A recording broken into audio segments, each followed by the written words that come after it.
तीन दामाद की सास पार्ट 1। कावेरी जी के पति का देहांत हुए काफी वक्त हो गया था। कावेरी जी की 3 बेटियां थी, ईशा, मोहिनी और सुहाना। तीनों ही काफी होशियार और नौकरी करने वाली थी, लेकिन उन तीनों से कावेरी जी इतना प्यार करती थी कि उनकी शादी की उम्र होने पर भी उन्हें पराये घर भेजने का उनका मन ही नहीं हुआ। अरे तुम तीनों मेरे कलेजे का टुकड़ा हो। जब भी तुम्हारी शादी के बारे में सोचती हूँ ना, बड़ा डर लगता है। सही कहती हो मम्मी, हम भी आपसे बहुत प्यार करते हैं। हाँ, मम्मी पापा के जाने के बाद अब बिल्कुल अकेली हो गई हैं। और मम्मी, अगर हम तीनों शादी करके चले गए तो आपका ख्याल कौन रखेगा? लेकिन अपनी खुशी की वजह से मैं तुम तीनों को बिना शादी के भी तो नहीं देख सकती ना बेटा। समाज के हिसाब से देखे तो यह भी गलत होगा, और मैं ऐसा कुछ नहीं चाहती। लेकिन तुम तीनों से दूर होने के बारे में सोचती हूँ तो अजीब सा लगता है। लेकिन मम्मी, हम आपको इस तरह अकेला छोड़कर नहीं जा सकते।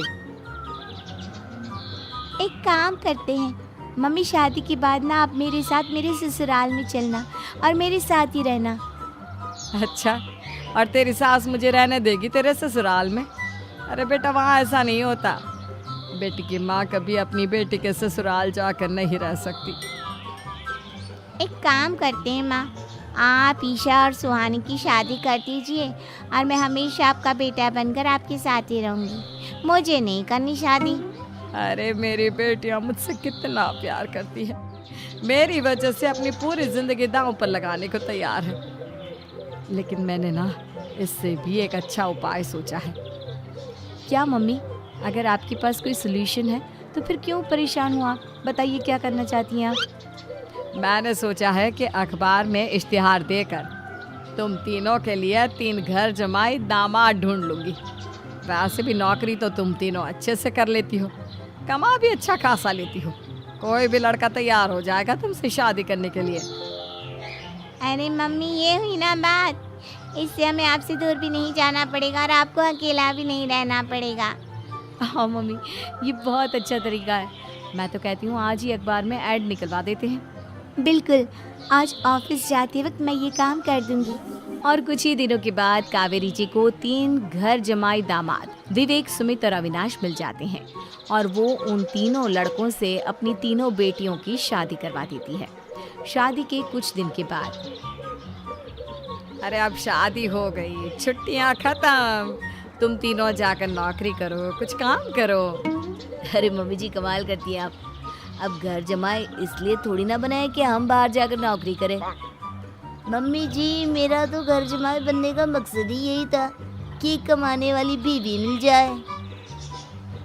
बाहर जाकर काम करने से तो मेरा दिल घबराता है। घर का कोई काम है तो बता दीजिए मुझे। अगर ऐसी बात है तो शाम का खाना बनाओ। मेरी बेटियां नौकरी से थकी हारी आती है, अब नौकरी नहीं कर सकते तो कोई बात नहीं, घर का काम करो तुम लोग। मैं तो घर का काम करने में बहुत खुश हूँ, बस ये बाहर धूप में निकलना, रास्ते में जाना, नौकरी करना, ये सब मुझसे नहीं होता। बिल्कुल ठीक कह रहा है सुमित। अरे गर्मी में, बारिश में, सर्दी में घर से निकल कर जाना और उधर बॉस की चिक चिक सुनना, इससे बढ़िया तो ये है कि मैं घर में झाड़ू पोछा कर लूँ। ठीक है, फिर तुम झाड़ू पोछा करना। अविनाश शाम का खाना बनाएगा और विवेक तुम सुबह का नाश्ता और खाना बनाओगे। मेरे तीनों दामाद घर संभालेंगे और बेटियां नौकरी करेंगी। अगले दिन सुबह के वक्त, मम्मी मुझे ऑफिस के लिए देर हो रही है, नाश्ता चाहिए। अरे उस विवेक से कहा तो था कि सुबह का नाश्ता उसे उठकर बनाना है।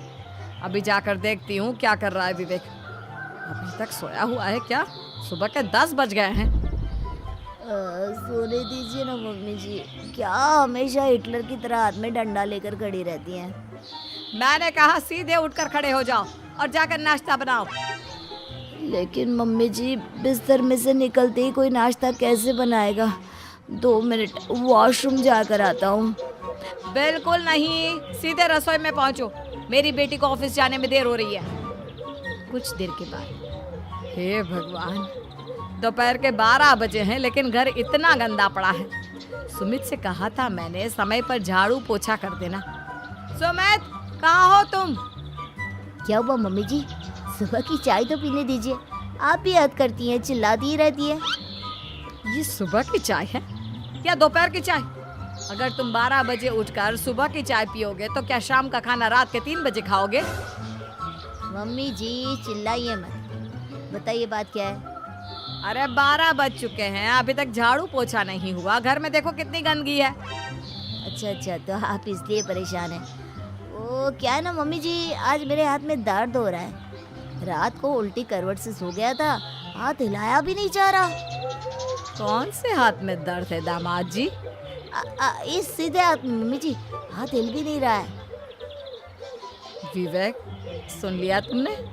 सुमित के हाथ में इतना दर्द है कि बेचारे का हाथ भी नहीं हिल रहा। आज तो ये खाना भी नहीं खा पाएगा। तो एक जन का खाना कम ही बनाना। ठीक है मम्मी जी।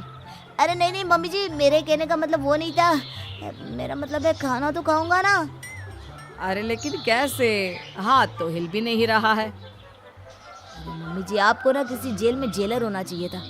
बेकार में हमारी सास बनकर जिंदगी खराब कर रही हैं। अरे लगाता हूँ पोछा। एक बेचारा घर जमाई और कर भी क्या सकता है। शाम को जब ईशा, सुहाना और मोहिनी ऑफिस से लौट कर आती हैं। मम्मी, शाम के खाने में क्या बना है? अब ये तो तेरे पति को ही मालूम होगा ना बेटा, उसने ही खाने की जिम्मेदारी ली थी।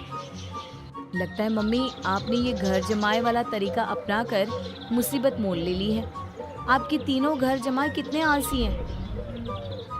मेरे वाले को देखो, दोपहर के 12 बजे सुबह की चाय पीता है और काम क्या करना चाहता था? घर का झाड़ू पोछा। मम्मी बता रही थी कि आज उसने घर का झाड़ू पोछा शाम के 5 बजे किया था। अब क्या बताऊं बेटा, सुबह से हाथ दर्द का बहाना करके बैठ गया था। कहता है हाथ में बहुत दर्द हो रहा है, हिला भी नहीं जा रहा। सब बहाने मम्मी।